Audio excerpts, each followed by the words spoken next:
with this guy, Ben from Knees Over Toes, I bet you he's doing 10 million a year in sales. And he doesn't even have his own app. I feel like I can rule the world. I know I could be what I want to. I put my all in it like no days off. On the road, let's travel, never looking back. Let me give you some updates real quick. Podcast numbers. Some people... Can I tease some ideas? Because I think people might be like, oh, why do you guys keep telling us about the podcast and get to the ideas? So let me tease the ideas and then you say your thing. All right. I have 4 good ideas today. One, I'll just say the names of them. How to beat LinkedIn. Super joints. You're going to like that one or you're going to hate it. That's another topic. Canva for video. All right. So those are 3 that I'm going to throw at you that we're going to talk about after this. You might have some other ones. Okay. Now go back to the podcast update. Just really quick. I'll make it quick. All right. Last month we are at, 560, right? Last month we were at 430. This month we were supposed to be at 550. I think we might get 600, just so you know.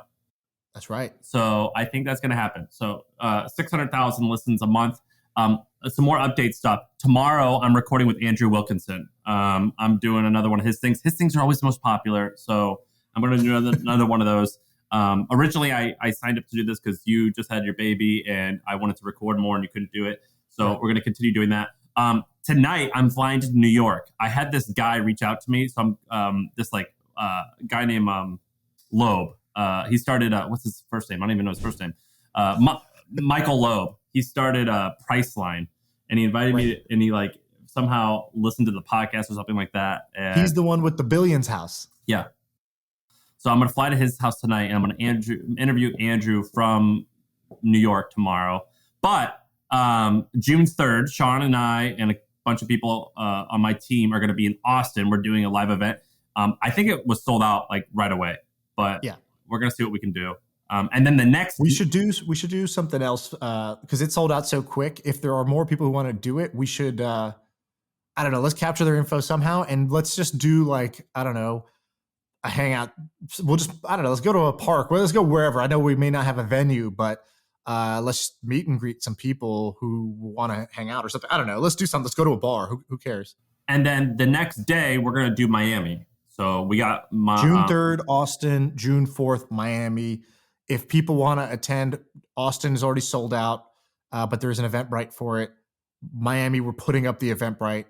Yeah, and that one can seat 150 people. So that'd be cool if we sell it out, but maybe we won't. Who knows? So it should have plenty of room. Last thing, we've got some cool... By the way, on the pod, we shouted out, we said Mayor Suarez to the mayor of Miami. We said, if you're listening to this, we need a venue, we need blah, blah, blah. He replied on Twitter, he goes... I got you. Let's talk. And then somebody else came through and was just like, here's the venue. I don't know if we want to shout out their name. Somebody hooked us up with a sweet venue. No, we'll hook them up. We'll shout them out next time because I've asked them exactly what they want us to shout out. Gotcha. Okay. So I've already asked them. Last things. All right. We got a couple guests coming up. The first one, Mark Lohr. So Mark Lohr started Jet.com, which he sold for billions, I think. 3 billion, I think. So that guy's cool. And he started something before that. I think it was diapers.com. Yeah, and he just bought the Amazon. He just bought the Timberwolves NBA basketball. NBA? Dude, I'm such a dork. I don't even know. Yeah, with A-Rod. A-Rod bought the Timberwolves. And then we have Mike Maples coming on, who people probably don't know, but he's a pretty big name VC, and he's funded a ton of stuff that you all know. Yeah. And then finally, Bill Smith. This name, generic name. But do you know who Bill Smith is?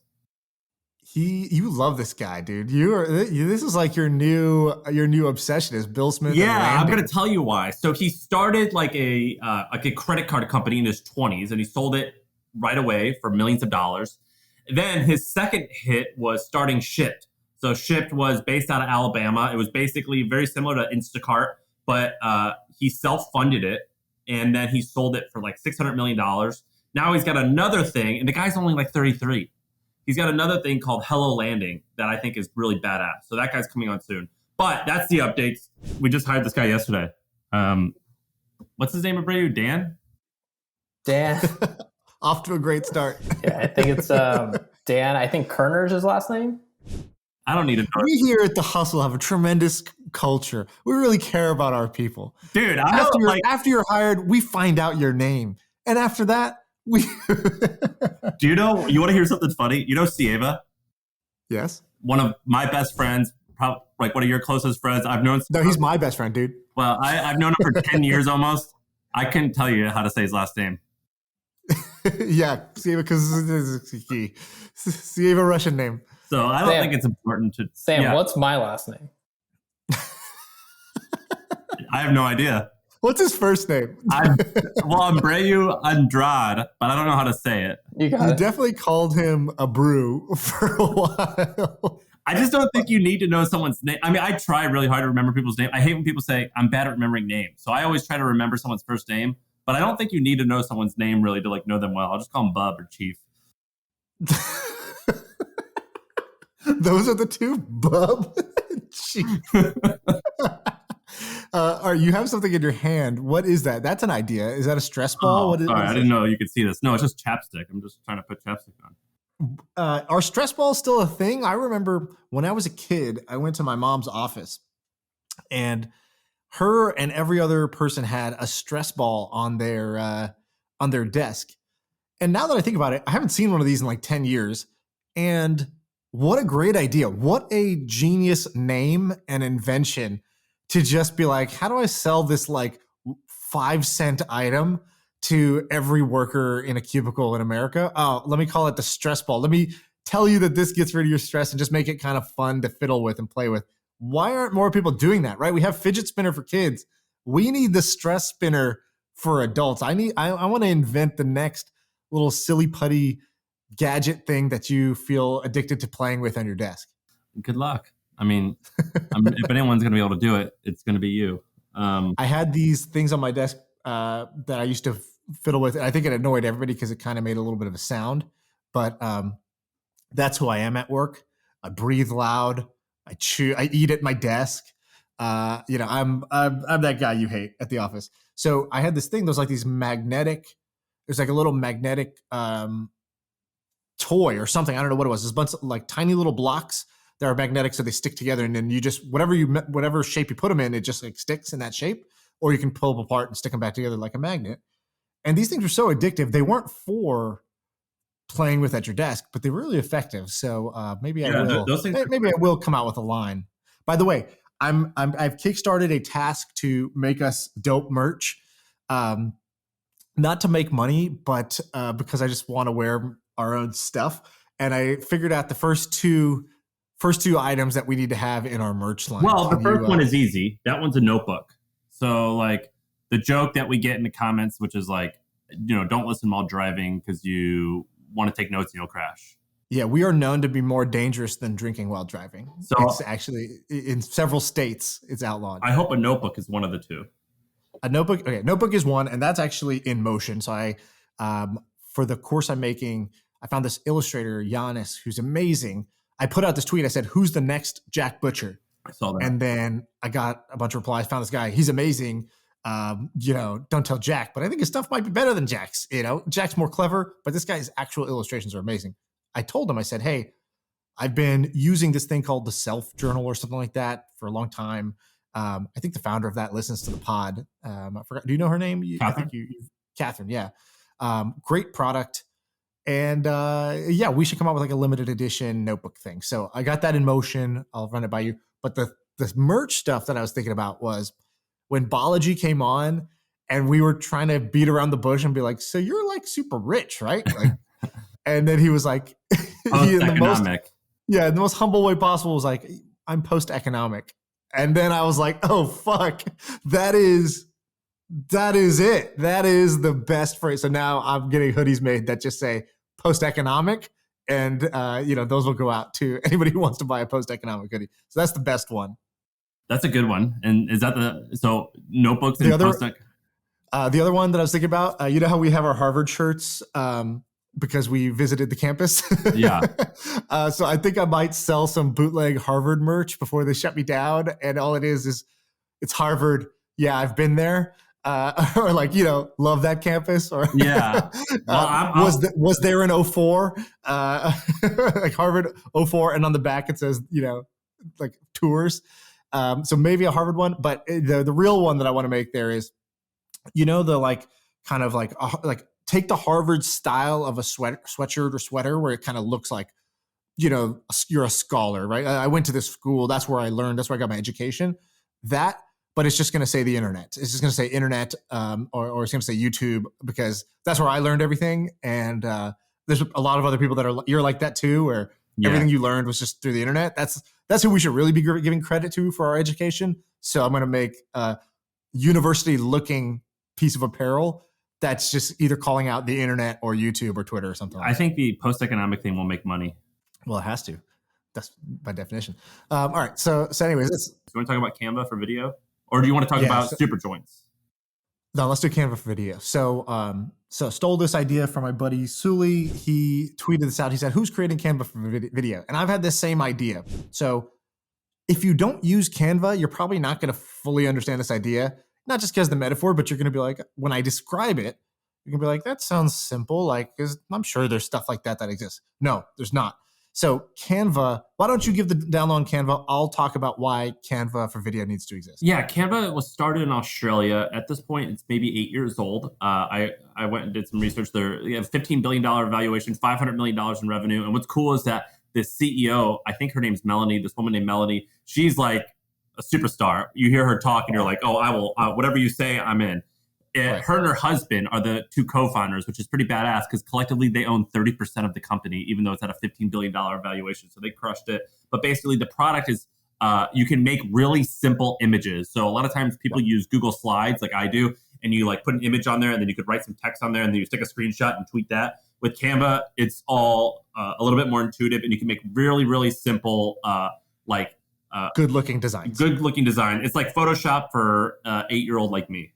It's Photoshop for people who don't know Photoshop. That's the best way of describing it. So before, when you wanted to make a marketing brochure, a flyer for your event, a Instagram ad, whatever, any kind of image or graphic to go alongside your product or your event or whatever it is, you would be like, great, let me ask my designer friend to make one, or let me go into Paint or one of these, Google Slides or PowerPoint or whatever and try to make one myself.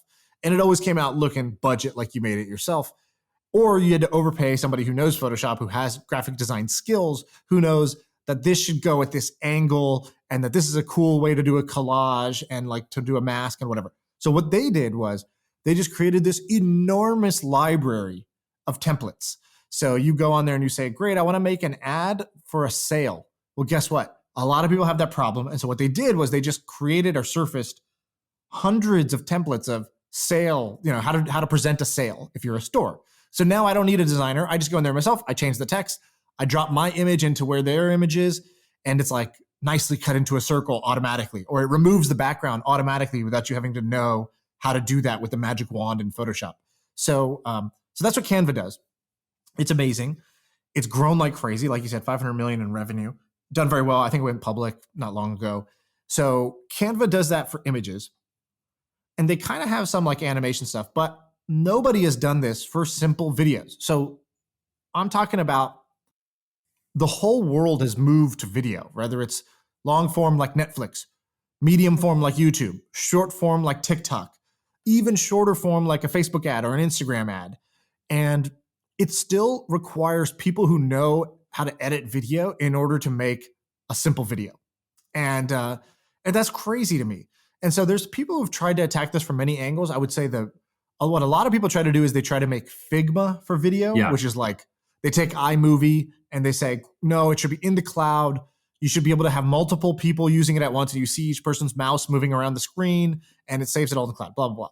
No, I think you need Canva. I think you need off-the-shelf, ready-made video, like short video clips that you just swap and replace your text and your images or your video clips into those.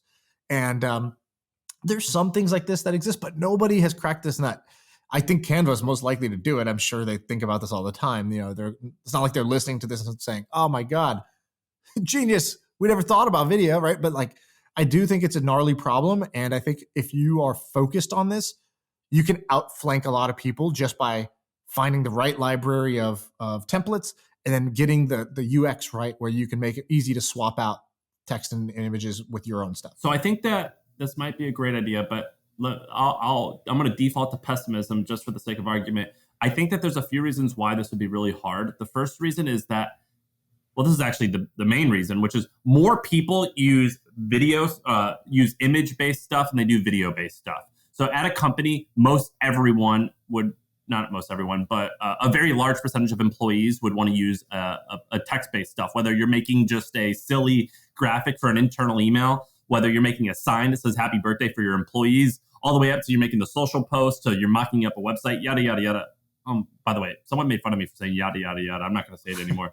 But anyway, there's like so many different instances of that, right?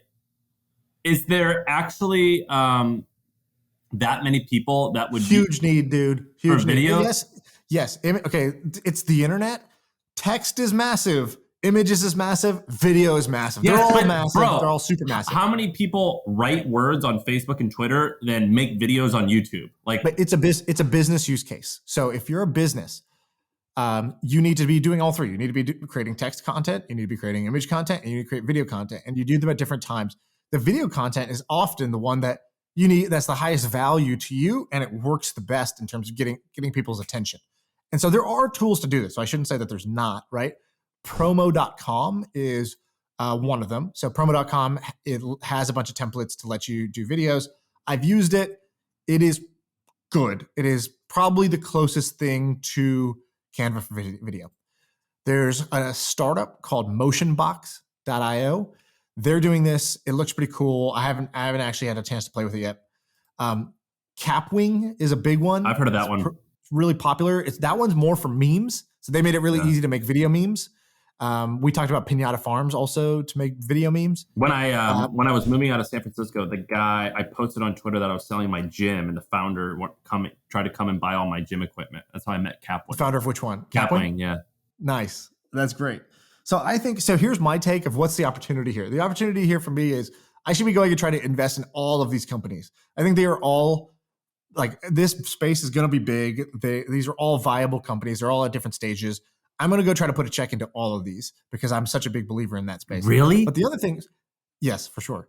The other thing is, if you're building, how would you differentiate? I think one of the ways to differentiate, the one I would do, is I would focus on Facebook ads. I've talked about this before, but if you think about, Facebook's one of the largest companies because it makes a shit ton of revenue. How does it make its revenue? From advertising. Who's advertising? Hundreds of thousands, if not millions of businesses that advertise on Facebook. And if you can do things to help them advertise, either save them time or make their ads better, you're going to make money on either one of those two axes. And I've found that Facebook ad tech is of course, there's companies in that space, but there's much less than you would think. There's a lot of people that that try to build on top of platforms. And I think that the Facebook ad platform is a great place to build products, because if you make someone's life better, you're making them or saving them a lot of money. And so it's not hard to capture, your $100 a month if you're able to do that. Yeah, I think it's cool. I think that I'm just gonna default to bad stuff because that's the dynamic we're taking right now. But dude, selling stuff for $200 a year, that's software, is so freaking hard. So go to you're on your computer right now, or are you on your phone? Yeah, computer. All right, Google Buffer Revenue. Okay, so Buffer is this awesome company.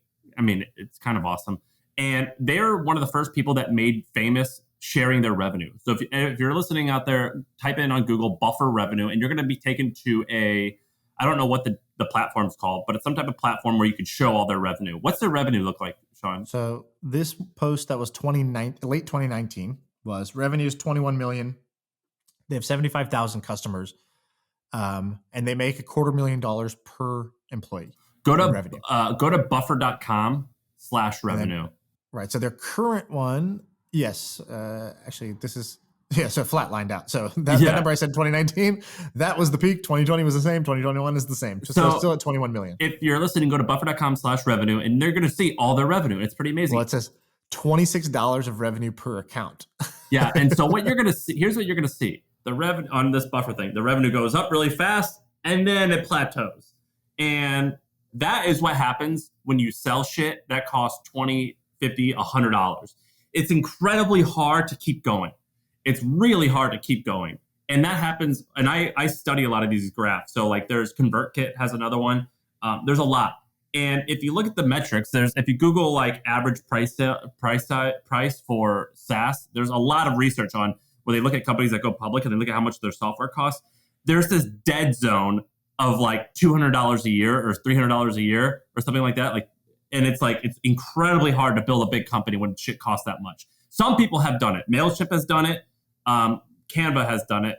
I think it's almost impossible for most other types of people to do it. Well, we are talking about Canva for video, so I'm going to hope that it falls into that category. I actually just want Canva to do this because... Am I wrong, though? Am I wrong? You're not wrong in that there's an effort to acquire customers. It costs money and it takes time. And if your size of the prize is $26 or $99, it is very hard to get to the point you're talking about, which is going public or being a multi-billion-dollar company. No, but my point though is not necessarily if you're listening to this and you want to build something, that has to be the goal. But when I think about stuff, sometimes I think, now this isn't always, but sometimes it's far easier to be a small fish in a massive market than it is to like be a big fish. I'd rather be like the shitty person in something that's just booming because it'll be way easier to crush it. Yeah, although you also say, niches get riches type of thing, right? Where you'd rather be a big fish in a small pond. Well, so, I said I don't always think that way. I'm saying right. If I want to build something that can just make a good living, then yeah, that's one thing. If I want to create something that could take off, I would probably want to do the other way. Right. And I think, the thing you just said that's important is you said a market that's booming. That's different than a big market. So a big market is a already big market. A market that's booming is a growing market. And so if I was going to rank the three, I would say small fish in a booming market, then big fish in a small market, and lastly, small fish in a already big market. Yeah, I think I agree with you. Can we talk about super joints? Yeah. I looked it up while you were talking, and I have a lot to say about this. Okay, well, I don't even know what you looked up. This was my own name of an idea I had. So is there a product? Super joints is, do you remember? So we talked about the book Happy Body. Okay, yeah. This is good, actually. Let's go here first. Super joints is also the name of a book. Google super joints. It looks just like the Happy Body. Yeah, it looks exactly like it, like 1970s or 80s like design. But we don't have to talk about that. I thought. Well, the thing I was thinking about is, so my mom is staying with me right now. She's been here for the last few days, and my mom is like always got some ache and pain, and she does a good job of like trying to exercise and stretch and, whatever, do the things that she can do to, we bought a special pillow for the bed so that like kind of if she's in bed watching TV, like she's not in a crappy posture or whatever. We try things, but this is every aging person problem is that, you get bad back, bad knees, bad hip, bad shoulder, whatever, right? Like you wrist pain, this stuff comes up. And I started thinking like, okay, I think that this is going to be this is a massive, massive market that nobody really is able to do much with. And so I thought, well, what is the solution? I think there's two solutions. I think the end solution is fixing it from the inside. So that's some version of like stem cells or like regenerative therapies where you're able to regrow cartilage or strengthen the tendons or do something like that to reduce the irritation and inflammation. Okay, I don't know too much about that. I don't know where we're at in the stem cell world. Then there's the fix it from the outside. And I thought, this might be actually easy. So I was watching somebody move a couch. My neighbor had a truck and they're moving and it was one person just with a dolly, just moving this like huge couch and bookcase and all this stuff. And it got me thinking like, man, with these simple tools that man has made, you have so much leverage. You can lift heavy objects. Why don't we just have these like as like a little knee brace that people wear that just helps you when you're trying to get up? It's just like a little spring action that is like a super joint. It is a sort of an external fix to the problem of joint pain. That sounds like such an infomercial thing. I can imagine this now in my head. Exactly. That's exactly what I thought in my head. I see the old lady sitting on the couch. She's trying to get up and she's struggling, and then it like fades to black and white. Yeah, it fades to black and white, and she's in pain. And then it's like her again on the couch, and she gets up, and she just gets up effortlessly because she's got this little thing she wears around her knee that essentially, like, as she does this motion, it's a spotter. And I just thought, why don't we have spotters for our own, carrying our own body weight? So what do you think of this? I think that you're cool. I think this sounds like some shitty Alibaba product that you would I think you're off, thinking about this dropshipper. Totally wrong. So like what you're talking about is like a silly brace. I want to like actually solve the problem. And there's 3 companies that I've been paying attention to that are in this space. And they're all centered around mobility. So what I've noticed amongst my friends and like the people in Austin now is a lot of them are less focused on lifting heavy weights and more focused on this manly version of yoga that we call mobility, right? Right. It's yoga. I mean, it's like I'm doing mobility training. Yeah, you're stretching. Yeah, you're stretching. It's a little bit more interesting than yoga, and I do it a lot as well. So there's 3 things that I like. There's one called the Ready State, thereadystate.com. There's another one called, I actually don't know how you pronounce it, but it looks like it's GoWOD. So the word go, and then I think it stands for workout of the day. Right. I'm a paying subscriber of it. It's great. And then the third one is the knees over toes guy. Have you seen knees over toes guy? Dude, I'm all into the knees over toes guy. I've done the whole program. It's wonderful. Oh, you did? I've done the whole thing. It's so good. So basically, did your vertical leap go up? Yeah, but it all works wonderful. I love it. But basically, the first 2 that I've described, so GoWOD and the Ready State, it's an app that you pay $100. And the founders of GoWOD, I've actually talked about on this podcast 2 years ago, I think, or a year and a half ago, and they messaged me and they said, the numbers that it was someone who works there, said the numbers that you're saying are way smaller than we actually are. And I think I said they were doing $500,000 a month in sales. Right. And so they're both apps where you spend 30 minutes a day and they just do stretches. It's just it's the simplest app ever. It's just a video that shows you a stretch and it counts down from 60 seconds. The other thing is this guy named Knees Over Toes guy. That's like his handle is Knees Over Toes guy. His name's Ben Patrick. And he went viral on TikTok and Instagram. I found him on Instagram, and it's basically this crew of guys, and he's like the leader. But they're like these quote manly men, like they like are strong looking and fit and all that. But they like stretch a ton, and they're really focused on one-legged pistol squats and being able to touch your toes. And we should say he's called Knees Over Toes guy because in classical kind of like training, anytime you train, they're always like, don't let your knees go over your toes, because they thought that's how you get injured. That's when you're doing a squat wrong or a lunge. Oh no, you're not lunging right. You want your knee to never go past your toe. If you're biking, they always say the same. Adjust your seat height so your knees doesn't go over your toes. And this guy was like, hey, I blew out my knee, I tore my ACLs, and you know, I started trying to figure out, how do I actually strengthen my legs? How do I strengthen my knees so that I don't get injured again? And in fact, he ended up getting stronger through his, like, so he did some self-experimentation and whatever. And then now he's, I don't know, 43, 45 years old. He's got like I forgot how old he is. He's in his 40s or even maybe maybe he's 50. No, is he that old? He's got a 43-inch vertical leap. He can dunk. He jumps higher now than he did in his 20s. And he's been athletic the whole time. It's just that now he strengthens his leg in this way that breaks all the rules. So his stuff is intentionally let your knee go over your toes. Why? Because we want to stabilize our knees when they're in these uncomfortable, compromised positions. We'll do it in a controlled way now so that you don't get hurt later. So that's the theory behind his stuff. And this guy has almost 500,000 followers on Twitter or on Instagram, and he is putting on an absolute masterclass in marketing. I followed him, and like because I'm an internet guy, I know exactly what he's doing, and I'm like, it's working. I bought it. He charges $50 a month, and the reason he charges $50 a month is because the churn is probably astronomical. So the average user, I bet, only stays for 3 months, because when you do the program, like I did, I just wrote it down. And I'm like, oh, I know exactly what to do. It's just like, right. It's as basic as a PDF. So like, I know what to do. But he got my $150 over 3 months. I got results. I loved it. And the way that this guy's getting, he's basically doing, the best person I've ever seen at this fitness marketing is that woman, Kayla Itsnu, I think her name is.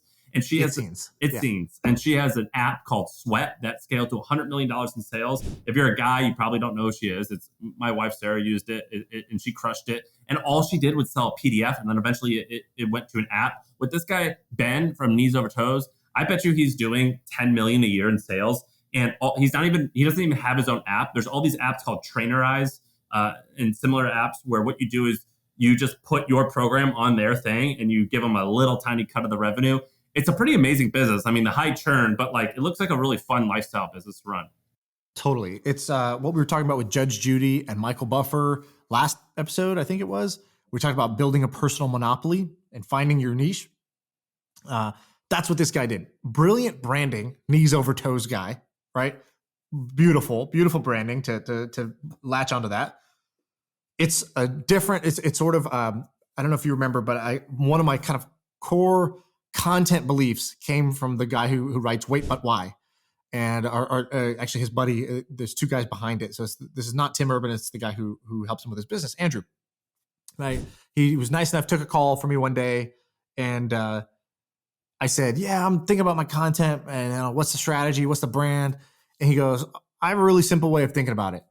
And he goes, you know, in the Matrix, we have Morpheus reaches out and says, do you want the red pill or the blue pill? Meaning like, you want to keep living in your fantasy land of the way that you were told things are, or do you want the truth? That's the red pill, the harsh red pill that you got to swallow. And Neo chooses the red pill because he wants to know the truth. And he basically said, that's what the best way to build your content brand is by giving people red pills. So people, if people think one way or society tells you X, I'm going to tell you the truth and here's why. And so that's what knees over toes guy did. It's a perfect red pill. Everybody says, don't move your knee over your toe. I'm the knees over toes guy. And so he built his niche there. He built his brand there. He went viral on TikTok by showing some pretty amazing stuff. And then he's translating that into a business. Now, I have a quick opportunity for somebody who wants to do this. So one of the things that he does in his program, you tell me you did the program. My trainer takes pieces of the program and gives it to me. But did you buy that gadget that you wear on your foot, the monkey foot thing? Yeah. And who did you buy that from? The monkey foot guys. I think it's called Animal House Fitness. Is that who you bought it from? Yeah. And is that his brand or is that somebody else's brand? It does not appear to be his, but I didn't research. Not his, correct. Okay, so knees over toes guy, if you're listening, this is for you. Or if you're not going to do it, we can pair you with a hustler who's going to do this. You need to be selling this device. Okay, so wait, yeah. So what this thing is a boot. It's like, imagine a ski boot that you put on your foot. You step into it. And under the boot, you can put a tiny little dumbbell. So you can put like a 5 pound, 10 pound, whatever, 15 pound dumbbell into it. And so then when you do leg extensions or knee raises, things like that, you have like weighted resistance and it helps you build strength faster. And so it's one of his like core things. Did I miss anything on it? Yeah, he also makes slant boards. So yeah, I think that like there's an entire brand to be made around this like I wouldn't call it masculine because I think women like this too, but a non-yoga-esque, like I don't want to go as far to say it's feminine, but you guys get the idea. Like Well, it's gotten cooler because Tom Brady, the greatest quarterback of all time, came out with the TB12 program, the Tom Brady 12 program. And people are like, great, Tom Brady, you're still playing. You just won the Super Bowl last year. I don't know what he is, 42, 43 years old. So it's the oldest, quarterback to win a Super Bowl. How are you still playing? And he credits basically like he eats super clean, and then he doesn't do like strength and explosive training. He does all flexibility, mobility, pliability. Those are his focuses. He's like, that's how I don't get hurt, brother. And we talked about this a year and a half ago. I was all about this. You were talking about the subreddit you visit, right? Which is a mobility subreddit, right? Yes, I've been all about this. The reason I'm all about this is you can feel it in your body. I do different athletic challenges, and I've done challenges where I try to get incredibly strong, and I know how I feel. I'm like, I feel kind of swollen. I feel bloated. I don't feel awesome. And then I do these things where I just try to squat all the way with my butt in the ground with no weight, and I'll just sit there for 10 minutes, or I'll just work on flexibility. And I'm like, I feel alive. I feel so much better. And so I've been talking about this forever. I just sent you an Instagram of a guy named the Flexi Bowl. That's another amazing name. I love the Flexi Bowl. You immediately know what it is. It's a strong person that's flexible. Right. And so anyway, I'm all about this niche of, I don't know what we're going to call this, like flexibility culture, whatever it is. Yeah. I think that these things are the best. I think there's a bunch of interesting things going on in this space. I've seen a few people. I've seen this one guy launch this thing called the Human Garage, and you go there and they stretch you. So I love all these things. I'm totally into them. I also have seen that the mobility tests go semi-viral. So I saw something, or I don't even know, maybe it was me or my mom. I don't know. One of us saw it, then they shared it with the other, and then everybody in the family did the test. And all it was is this get up test. So you sit on the ground, Indian style, cross-legged. Oh, sorry. Is Indian style not PC? I think it's about the Native American Indians. So, you might piss off two groups if you Sorry, say guys. it. But you sit on the ground Indian style, as we used to say back in second grade. And then you're supposed to get up. And the idea is that I think like, for every part of your body that you have to use to touch the ground to get up, you sort of deduct a point. So like for me, when I'm sitting like that, first of all, I can barely even sit like that. Second of all, if I have to get up, it's like a fucking process, dude. It's like roll to the left. Now I'm laying down, elbow on the ground, forearm on the ground, hand on the ground. Second hand pushes me. Now I'm in a push-up position. Now I get to my knees. Now I stand up. All right? I stand up like an 80-year-old. And the test says you basically have the fitness of an 80-year-old. You have the mobility of an 80-year-old because I lose. It's like you start at 7 points and you deduct a point for everything that touches the ground, something like that. And so then I did it. And then my mom did it. My dad did it. My sister. It's like everybody does it. And so there's something interesting there of, let's say you wanted to build a program like this or sell a tool like this. There's something interesting like we talked about last time of personality tests, IQ tests, horoscope tests. People's most interesting subject is themselves.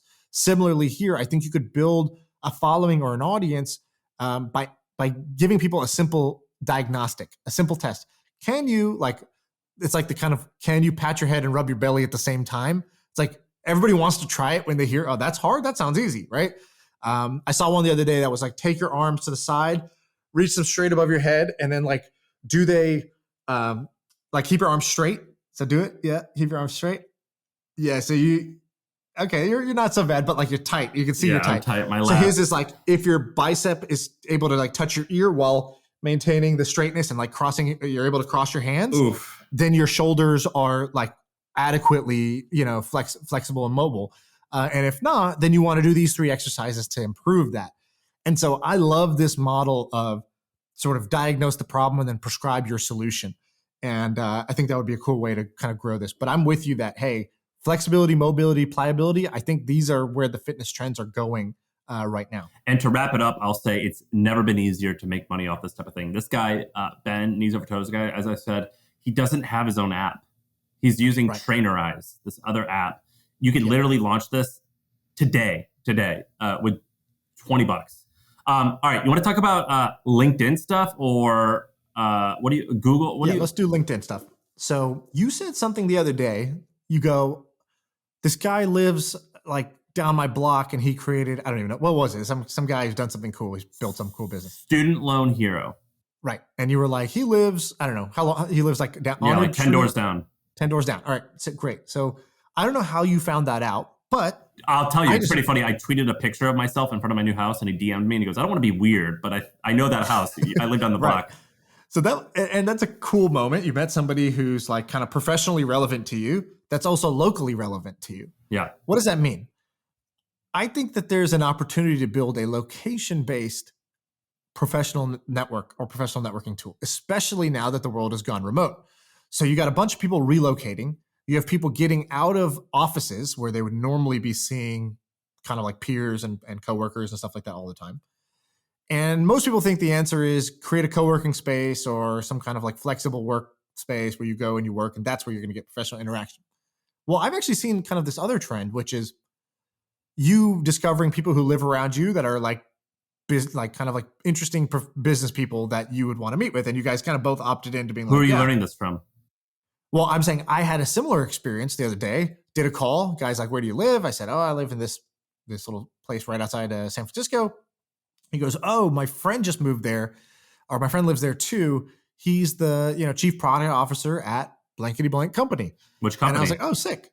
Well, I don't want to give out his identity or whatever, but a company. Don't worry about it. It's kind of a well-known company. He's like, oh yeah, he lives out there too. And I was like, great. I'll intro you guys. You guys should hang out because it's we're sort of we could be friends and we live near each other. So that's the excuse of why we might actually hang out. So I thought that's kind of interesting. What if you could get people to basically just say, here's my job and here's where I live or here's where I am.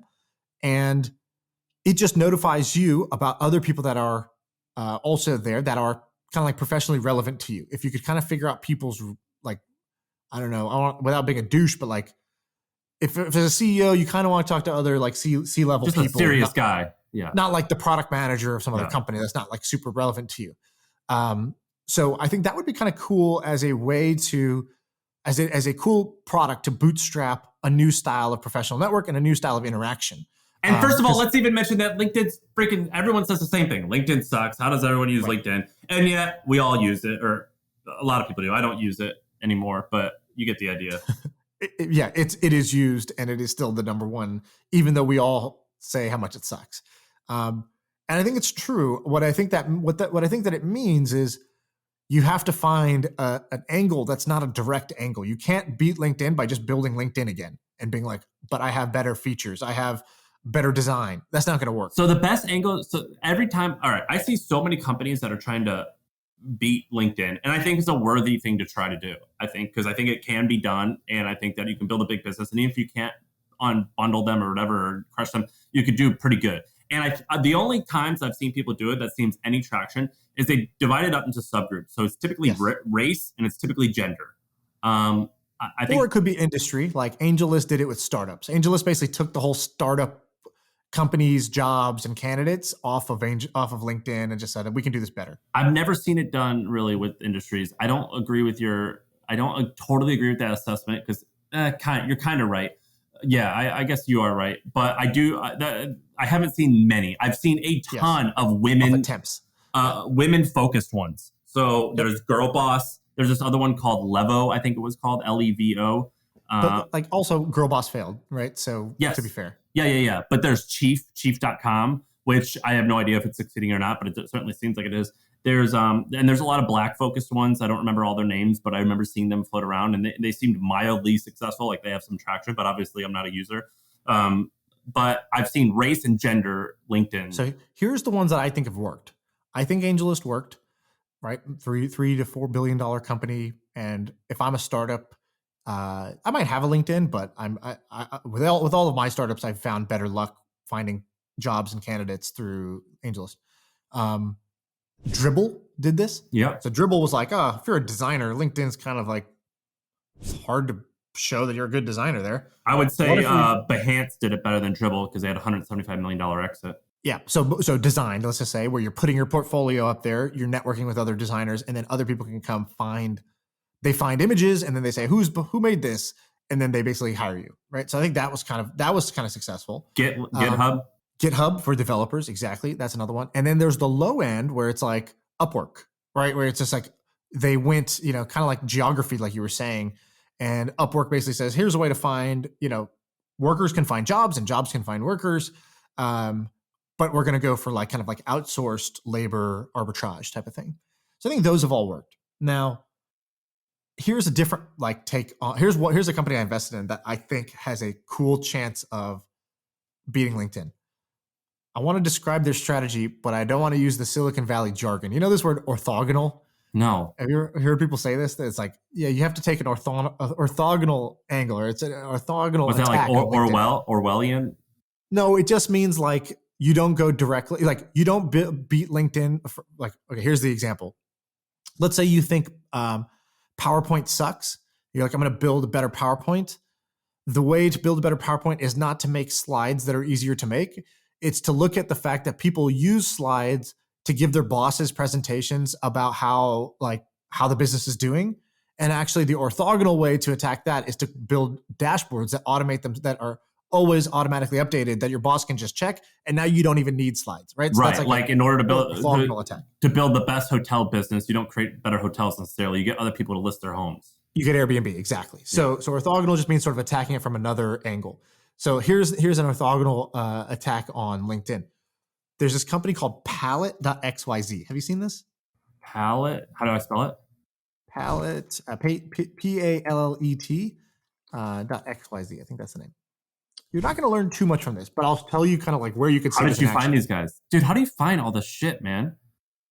Bro, I've already given people the secret sauce, which is be super curious and then surround yourself with interesting people and then share it, right? Like my crew, I think Ben found Palette, or maybe Zach found Palette. I'm not sure. But somebody found Palette. I talked to the guy behind it. He's awesome. He's like a 23-year-old ex-Stanford guy. Like you just talk to him and be like, oh, okay, you're going to win. Yeah. Like it's whether it's this business or the next one or the next one or the next one, like you're going to win. You're clearly super smart. You're way ahead of your time in terms of just like polish as a CEO, and you're an engineer and you recruited other good engineers. Great.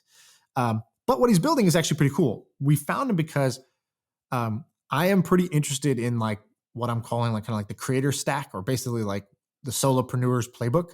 So I look at people like Pomp, right? Pomp is a creator. He creates content in the niche of crypto. Say who Pomp is. I actually don't think everyone knows. Okay, Pomp. His name's Anthony Pompliano. He's kind of like a friend of ours. We don't know him super well, but he's friendly. He's come on the pod. We've been on his pod. And he's super well known. He used to work at Facebook. Then he was like, I don't know, chief something at Snapchat, left really early on, or like kind of like that didn't last very long. Went on his own and started creating content about Bitcoin in like 2016, 2017-ish. And as Bitcoin got more popular, he got more popular. So he's got like, I don't know, 1 million followers now. He's got a Substack with 170,000, like subscribers or paid subscribers. Or something ridiculous. He's a Bitcoin media personality, but like he's on CNBC to talk anytime Bitcoin happens. Pomp, tell us, is it good or is it bad? And he's kind of a troll on purpose. Like I like Pomp, but he fucks with people. I don't call him a troll. I think he's somebody said this and they said it in a way that was derogatory, but I actually think it's like a good description of like people like this. They called him a carnival barker, which is basically like your hype man, like somebody who's going to just keep pounding the pavement and keep knocking on doors and saying the message. Right? And I don't mean troll disrespectfully. I mean like he's funny. Like he's a shithead. Yeah, and he has a good time. He's got a good personality, and he's extremely talented with content creation and branding. So we'll talk about one of his other projects that just came out. But anyways, my point is, Pomp created this job board called Crypto Jobs or something like that. Like he's like, you want a job in crypto? And I'm a trusted guy in crypto. If you want to work in crypto, here's my personal job board. I thought, oh, that's kind of interesting. Like we've talked in the past about job boards. Andrew Wilkinson talked about how good of a business job boards are. And I thought, I wonder how successful individual creators' job boards could be. And the reason I'm interested in this is because that's like kind of like my career path is being a creator. And I think about like the previous wave, like Tim Ferriss and those guys, they didn't have any of these different business models. They didn't have rolling funds. They didn't have ghost kitchens. They didn't have job boards as like a way to capitalize on their audience. They just sold books. And then like, that was kind of it. And now creators have a whole different arsenal of ways to make money, one of which is a job board. So he did this with Pomp. He did, Pallet does this with, Lenny, the kind of like the product management guy.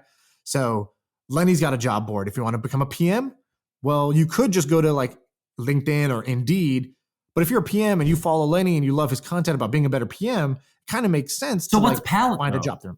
Pallet is the job board software that all these creators use. Bro, so you think that's going to be a huge thing? I've created job boards. Use a WordPress plugin. Yeah. So here's the difference. This is like a classic. I think this is a classic mistake, which is like Webflow, dude. I could use Wix, right? Like Shopify. I could do this on Squarespace. It's like there is a benefit to when something really focuses on a use case and a niche and attacks it in a different way. So what they did was they built this job board thing to go to creators or communities. So like for The Hustle, you guys could be. The Hustle could be. Do you guys have a job board or no? We launched one as a test. How did it do? It didn't do well, but I wouldn't say it's because the idea is bad. It's just that when we were deciding between trends and something else, that something else was a job board, and we were like, let's do this other thing. So these individual creators, guess how much they're making off their job board? Pomp, I would love Lenny. to know. I don't know. Give me a guess. What do you think Lenny's making off his job board? $100,000 a year at most. So I don't want to blow up these guys' own economics, but let's just say I looked at 10 of these and I looked at, okay, how much money do each of these make? People of their level of fame, which is like, they're not truly famous. They're like niche famous. Yeah. Internet famous. $250,000 and up. Really? Pomp, I think, is going to make about $1 million off his job board this year. He's going to make more off his job board. And he doesn't have to create content every day. He doesn't have to, get on, right? So his newsletter, he's got to write a fucking newsletter every morning, right? Like that's his, people pay him $9.99 and he's got to write the newsletter every morning. The job board, that's just for free after already building the audience. So he doesn't need to manage it. What's the business model for Pallet? They basically take a percentage of whatever the creator's making. So how does the creator make money? Creator makes money because the companies who want to access talent in that niche go and they pay the $500 or $1,000 to post their job. And so they pay, let's say $1,000 per job posting. They're going to get candidates that are highly qualified. The creator can sort of like do two things. They can take some of the jobs and they can sort of like boost them and basically say, if I was you guys, these are companies that I would go work for. So you can endorse the jobs. You can also endorse the candidates. So you can take your audience and just instead of just saying, hey, my full audience is this, you can say, hey, these 400 people are like kind of like the top, the cream of the crop in terms of my audience. These guys are like kind of like the superstar talent.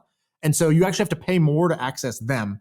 Or when they match with this, when you post a job, I will actually specially message those people. And that's like kind of like a premium offering. So they basically give you the software to do this. The reason I think this is interesting for LinkedIn is one giant central like job board, basically, right? Yeah. So like that's the way LinkedIn makes money is I forgot we were even talking about LinkedIn. So I think this is a distributed version of LinkedIn. It's basically saying nobody's going to build a 500 million person social network for professionals again. That's LinkedIn's advantage. But what if instead of 500 million people on one network, you had 500, you have 50,000 people on whatever 100 networks or whatever it is. Do the math, and so you split it. Where like one example they have is there's a community of developers who all write, let's say Angular. Angular is a JavaScript like framework. So they have a big Discord of thousands of Angular developers. Well, they should have a job board for people who are trying to hire developers who write Angular, right? Angular developers. That would be the business model for running that community, for putting in all the hard work and running a great Angular community. The job board would be a great way. And if I'm an employer, I'd rather go to the Angular community and write on their job board than just post on LinkedIn. Wow. So this company, they've like raised legit money. Who, Pallet? Yeah. They're not like they've raised $4 million. Yeah. It's like a startup. That's pretty wild. So you kind of turned my opinion on this. Anyone interesting invested in this besides you? Yeah, a lot of the creators, because a lot of the creators are like, holy shit, this is great. Like, I will invest in this and I'll be a user of it because this solves a problem of mine, right? If I've done all the hard work to build a free audience and build trust with them and build a kind of a niche, I'm an authority in a niche, and that niche is like a job. Maybe it's design, maybe it's product management, maybe it's developers or back-end engineers, machine learning experts, whatever. Once I've done that, if you have a way for me to monetize that doesn't require me to get up there and either teach or write content every day, I'm in, right? And the economics seem to work. And then the more job boards, the more niche job boards that get created through this network, now they can just, when a company wants to post a job, you can say, hey, you came here to post on the Angular community, but we have these 5 other job boards that are all for developers. Would you like to cross post? And they can help like get more reach on the job, and they can help those creators get more money without marketing themselves. So these guys, you changed my opinion. It's pretty dope. And the reason why it's interesting is the way that you described it was far better than what I thought it was going to be. Is ZipRecruiter. Do you know ZipRecruiter? I know the ads. I don't. What do they do that's different? That's the same thing. It's one place, and they go post on Indeed, and they post on all the job boards, right? Yeah. So ZipRecruiter, at the time, and still could be the case, they were the fastest growing company out of LA and the largest Series A company ever, meaning their valuation was the highest ever for a Series A. Right. And I believe it's crazy how times have changed, but like their Series A, they valued them at like hundreds of millions of dollars. Now it's like way different. And what they do is so they raise, I'm looking at it now. I think are they not like public? Like they advertise on Bill Simmons' podcast. Like, yeah, they're probably close to, so their Series A, they raised at a $300 million valuation, which unfortunately is considered small now, probably. But they're going to go public. Yeah, they're public size, and they make hundreds of millions of dollars in revenue. And what you do is they make what was that term? Orwellian? What's that? Orthogonal. Orthogonal. It's a good term. I'm going to steal that one. So what they've done is they do a couple things. And if you told me what they were trying to do, I would actually say, oh, wow, this is way too complicated. I don't think this would work. But basically, they do a couple things. The first thing is that they make it really easy to post your job anywhere. So you just you upload the job description, and it posts in every single place. You don't have to go to each one. And so that's why an employer posts there. The second thing that they do is now, once they got all these people to start posting their jobs on ZipRecruiter, you can now go to ZipRecruiter.com and it says, look for a job. Right. And so they get recruits right there. And then on the back end, they've now created a way that you can manage your hiring process. And the way that they make money, I believe, is by I think it's software. So you can pay a fee to get access to like the CRM, as well as they'll post for free, or you could do one-off. Well, they'll post. You got to pay for it to be posted in all the places, and Right. it's the strategy works really well. So I'm on board. I think ZipRecruiter is great. But it's one of those like, I don't know if this idea is going to work. I thought it was worth a bet, so I invested, right? So I'm talking my book a little bit here, but it's more like all startups are, it's unlikely that they succeed. I wouldn't say the probability is that they go defeat LinkedIn. It's just that I thought, oh, wow, that is smart. Actually, you're not going to build the 500 million person social network. That's just so hard. Who's going to be able to do that? Instead, if you just say, well, all these individual creators and communities are already building their own little network.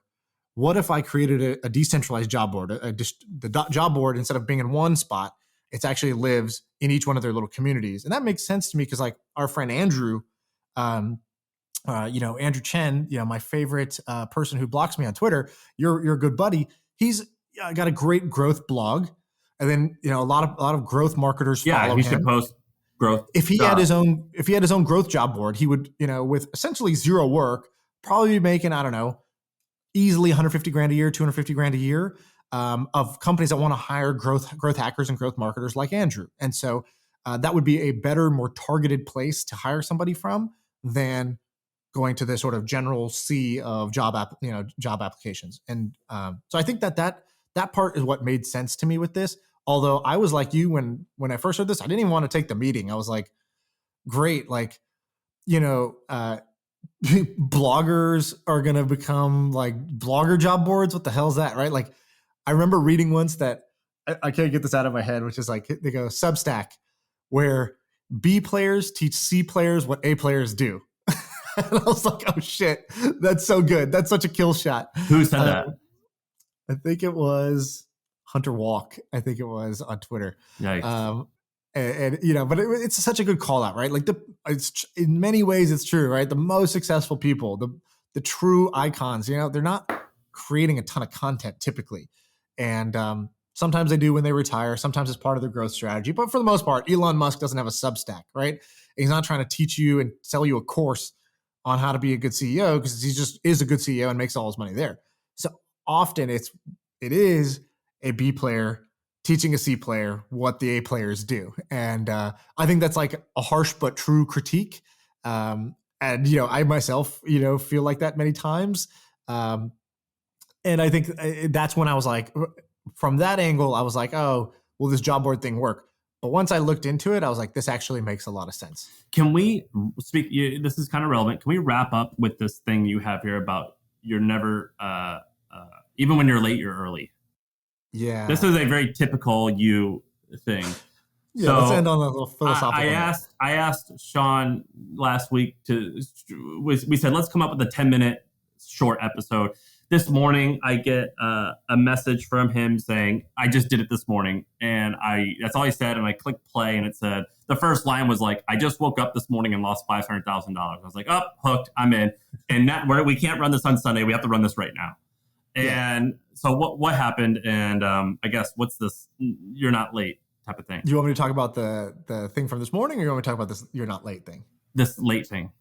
Okay, the late thing. So I was looking back, and I was doing a little kind of retrospect. I said, so I graduated from college. You did it today when you lost all this? No. This is like a month ago. I was looking back at 2010. And I remember being in college, and I had an iPhone, so I knew Apple was the shit. I used Google constantly. I used Chrome. I knew Google was the shit. I was a believer in Tesla. I think I owned Tesla shares at 20x cheaper than they are today. So I saw all these companies, and at the time, Google seemed super established, right? Google's been around Google had been around in 2010 for so many years, right? Like over a decade plus or whatever. Same with Apple, was even older, right? 20 years old. They seemed like mature companies. They didn't seem like where all the upside was. And I looked back and I just did a little analysis. I said, when I graduated from college, how big was Google? What was the market cap? If I had just invested that day, And this isn't like when you say, oh, if you invested in Bitcoin in 2010, you'd be worth $1 gajillion. Well, yeah, that's because Bitcoin was worth like 10 cents back then. And it was like nobody knew if Bitcoin was going to be a thing. But with Google, it was clear it was going to be a thing. Apple, it was clear it was going to be a thing. Facebook, it was clear it was going to be a thing. Like my whole college was obsessed with it. It was pretty obviously going to be, somewhat successful. And so here's some numbers. 2010, when I graduated, Google's revenue was $5 billion. Today, its revenue is $55 billion. And you could do the same thing with Amazon, with Facebook. And if you had just bought those companies back then, you would have made 10x your money, right? So like if I had just taken my last year of college tuition and I just said, hey, Dad, instead of putting that into college, let's just put it into these 4 companies that like we use their products daily. They are already successful. Google's not going to tank. It's not going to fail. Let's just invest in Google. We would have 10x our money or whatever by now. I don't know the exact numbers. It's not what's important. The lesson is, even when it feels late, like you're established, if it is a mega trend, megatrends have way more room to run than you expect. Some of the megatrends were the internet as a whole. The internet was a megatrend. Mobile was a megatrend, and Apple's been running on that megatrend for a while. Cloud is a megatrend, and you see AWS. AWS is big, and every year it just grows at the rate of the fastest growing startup. But AWS was already like, $40, $50 billion in revenue, and it'll just keep growing really fast. And so I think that mega trends are not to be underestimated. And I was listening to this Peter Thiel thing. Peter Thiel, who is like, investor, was one of the first investors in Facebook, created PayPal, that sort of thing.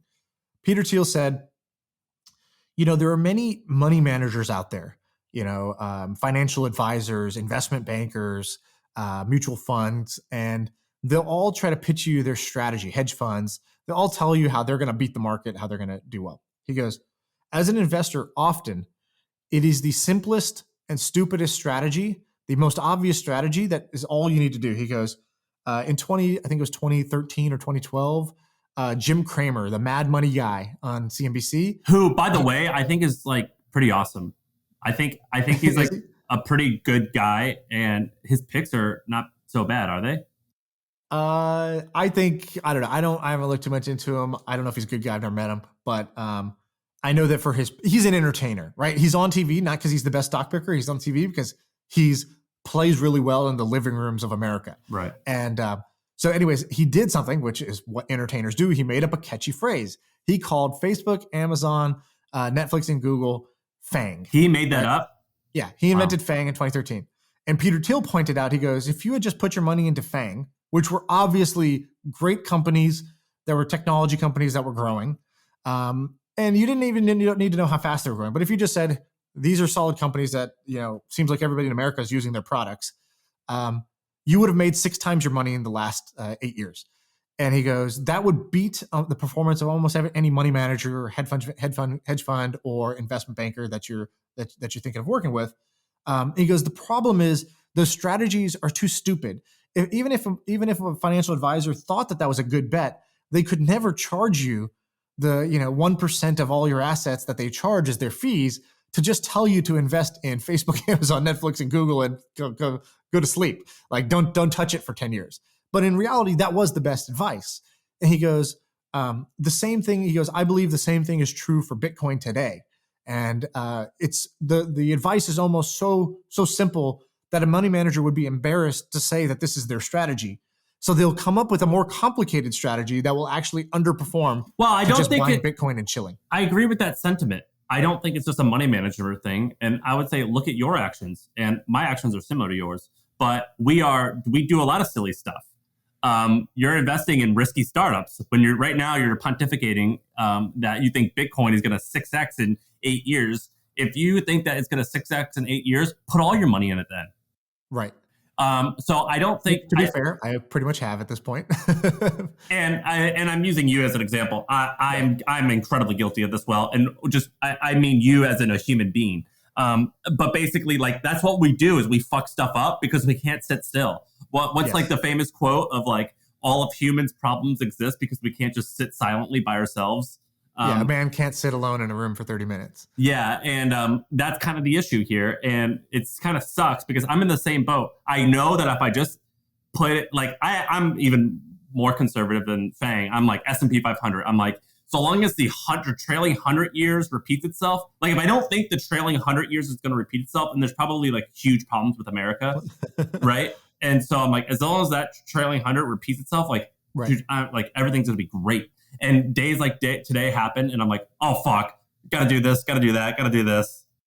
Right. Yeah. So I guess like I was a little bit long-winded in that. I don't think I really nailed my point. My point is, when there's a real mega trend, what feels like, it's already played out. Nope, there's a lot more to go. And the hard part, of course, is figuring out what's a real mega trend and what's not. But in retrospect, they were sort of obvious. Mobile was a mega trend, video is a mega trend, internet was a mega trend, and I believe crypto is a mega trend. And so, those are mega trends. And I remember I texted my dad today. I go, hey, today's a great day to buy Bitcoin. Bitcoin's 30% off. It's Black Friday. And because every day he badgers me, like, he's like, you've been talking about Bitcoin since it was at 500. And then it got to 2,000. I thought it was too much. Then it got to 4,000. It got to 20,000. I thought, no way this goes above 20,000.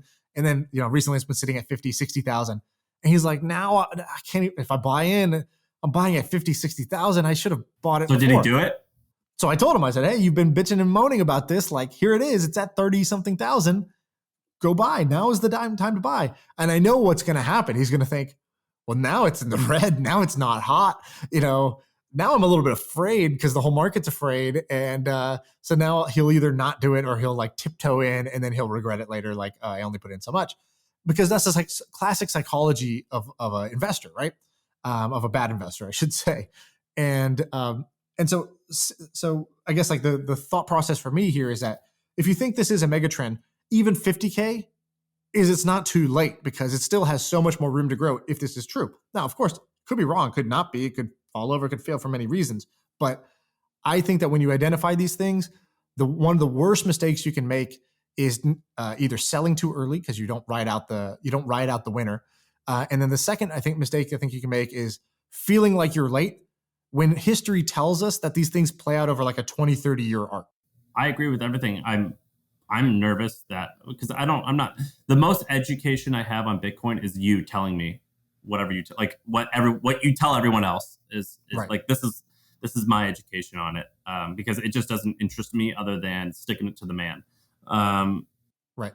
And I have doubts, but I'm 6 figures in, so not that many doubts, but right. So maybe I'll take your advice and do it. Well, I would say, like, you never, probably the best advice I could give is never invest on somebody else's conviction, because when they're wrong, it really leaves a bad taste in your mouth because you didn't believe to begin with. Well, I believe in the premise of like the government doesn't control it. No one controls it. Like, it's kind of crazy that, yeah, I agree in the high level premise. I think you want to, what I'm saying is, I think you want to take somebody's, if you hear my conviction, the answer is not go do it. The answer is go learn for yourself and ask yourself, how much conviction do I have in this? And then invest proportionate to your conviction. Because then at the very least, when you right or wrong, you're gonna assign the credit or blame to yourself. And you'll have either a lesson learned if you were wrong, or a lesson learned if you were right about how much you followed your conviction, and if your conviction was based in something real. And so anyways, not financial advice. That's not my point. My point was sort of like, I thought it was a very interesting observation that sometimes it's the simplest investment strategies where you set it and you hold it and you leave it actually will outperform. And one of the reasons people don't do them is it's almost so stupid it's embarrassing if that's your strategy, especially if your job is to be an investment manager, or financial manager, or financial advisor. Then it's really embarrassing to just recommend such a brain dead approach. But history will tell us that often that is the best returns. Great. Well, I think that's a great place to end. I always like ending in those rants. Yeah. I feel like I could rule the world. I know I could be what I want to. I put my all in it like no days off. On the road, let's travel, never looking back.